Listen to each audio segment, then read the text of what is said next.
Telangana BJP ఎంపీలకు సవాల్ విసిరారు హరీష్ రావు. వడ్లకో నీతి గోధుమలకో నీత అని అడిగే దమ్ముందా అంటూ ఛాలెంజ్ చేశారు. బీజేపీ అంటే తెలంగాణను మోసం చేసిన పార్టీ అన్నారు. బీజేపీది సబ్కా సాత్ సబ్కా వికాస్ కాదు, పూరా బక్వాస్ అంటూ ఫైర్ అయ్యారు. గ్యారెంటీలకు చట్టబద్ధత కల్పిస్తామన్నారు. గాంధీల పేరు చెప్పి బాండ్ పేపర్లు పంచి ఓట్లు దొబ్బి కుర్చీలో కూర్చొని తెలంగాణ ప్రజల గుండెల మీద దండింది. ఏం చెప్పింది అన్నాడు, డిసెంబర్లో ఇందిరమ్మ రాజ్యం వస్తుంది, రాగానే అవ్వకు 4000 పింఛన్ ఇస్తాము అన్నారు. కోడలికి ఇస్తామని అత్తకెగ్గొట్టం, అత్తకిస్తామని కోడలికి ఎగ్గొట్టం, అత్తకిస్తాం కోడలికి ఇస్తాం 4000 ఇస్తామన్నారు. ఇచ్చిన ఆరేకన్నా ఇచ్చిండ్రా? ఒక్కరికైనా 4000 వచ్చిందా? కోడలి పిల్లకి ఇచ్చిండ్రా? ఇయ్యలే.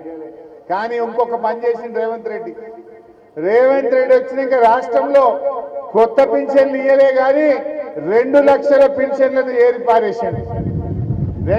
తీసే బిడ్డ తీసేనా? 2 లక్షల పెన్షన్లను రేవంత్ రెడ్డి కోత పెట్టిండు. కొత్త ఇయ్యలే, 2 లక్షలు తీసేసిండు. 2 నెలల పింఛన్ ఎగ్గొట్టిండు. నడిమిట్లో ఒక నెల ఎగ్గొట్టిండు. తమ్ముడు తీసేస్తావా? నేను తీసేయాలన్నా. 2 నెలల పింఛన్ ఎగ్గొట్టిండా లేదా? 2 నెలల పింఛన్ పోయింది, 2 లక్షల పెన్షన్లు కోత పెట్టిండు, 4000 పింఛన్ అయితే రాలే. అందుకే మొన్న బాకీ కార్డు రిలీజ్ చేసింది బీఆర్ఎస్ పార్టీ. రేపు మీ క్రాంతన తెచ్చిస్తాడు మీ అందరికి. ఊరూరికి పోయి బాకీ కార్డు వంచాలి. ఎంత బాకీ పడ్డట్టు? ఇప్పుడు 22 నెలలు పూర్తయింది. 22 నెలలు అంటే ఒక అవ్వకి ఎంత బాకీ పడ్డట్టు? నెలకు 2000 కమ్మిచ్చినట్టే కదా.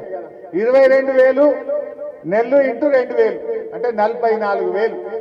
ఎవడన్నా కాంగ్రెస్ వాడు పంచాయతీరాజ్ ఎన్నికల్లో ఓటేయమని అవ్వ దగ్గరికో తాత దగ్గరికో వస్తే బిడ్డ 44,000 ఇచ్చినాకనే ఓటు అడుగుమని చెప్పి వాళ్ళని నిలదీయాలి. ఈ రాష్ట్రంలో అవ్వకు తాతకు, వితంతువురాలికి, వికలాంగులకు, బీడీ కార్మికులకు, ఎయిడ్స్ పేషెంట్లకు ఒక్కొక్కరికి కాంగ్రెస్ పార్టీ 44,000 బాకీ పడ్డదా? డిసెంబర్ నుంచే ఇవ్వాలి కదా. ఎవడన్నా కాంగ్రెస్ వస్తే 44,000 ఆడ వ్యక్తిగానే ఓటు అడుగుమని చెప్పాలి. అక్క చెల్లెలకి ఏం చెప్పిండ్రు? మహాలక్ష్మి ఏమన్నారు? మీకు ప్రతి మహిళకు నెలకు 2,500 రూపాయలు ఇస్తాడు రేవంత్ రెడ్డి. ఇచ్చినాడే? అంటే 22 నెలలంటే 18 ఏళ్ళు నిండిన ప్రతి చెల్లెకు ప్రతి అక్కకు కాంగ్రెస్ పార్టీ ఒక్కొక్కలకు 55,000 బాకీ పడ్డది. బిడ్డ కాంగ్రెస్ వాళ్ళు చెల్లెళ్ళ ఓటు ఆడవిళ్ళ ఓటు అడగడానికి వస్తే మహాలక్ష్మి 55,000 బాకీ పడ్డావు, ఆ పైసలు ఆడబెట్టినాకనే ఓటేయమని చెప్పి కాంగ్రెస్ వాళ్ళ నిలదీయాలి. అదేవిధంగా మహిళలకు కేసీఆర్ కళ్యాణ లక్ష్మి పెట్టిండు. కేసీఆర్ 1,116 ఇస్తుండు, మేము రాగానే తులం బంగారం కలుపుతాము అన్నారా? పెళ్లికి తులం బంగారం ఇస్తామన్నారు. ఇప్పుడు కాంగ్రెస్ వాళ్ళు వచ్చినాక ఈ 2 ఏళ్లలో రాష్ట్రంలో 8 లక్షల పెళ్లిళ్ళు అయినాయి. అంటే ఎంత బంగారం బాకీ పడ్డట్టు? 8 లక్షల తులాలు బాకీ పడ్డారు కొడుకులు.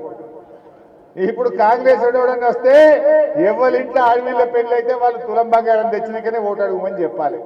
ఆ బాకీ కార్డు ఇచ్చిన వాళ్ళ ఇంటింటి తులం బంగారం రాలే. చదువుకునే ఆడవిళ్ళలకు స్కూటీలు ఇస్తామన్నారు, స్కూటీలు రాలే. మహాలక్ష్మి రాలే,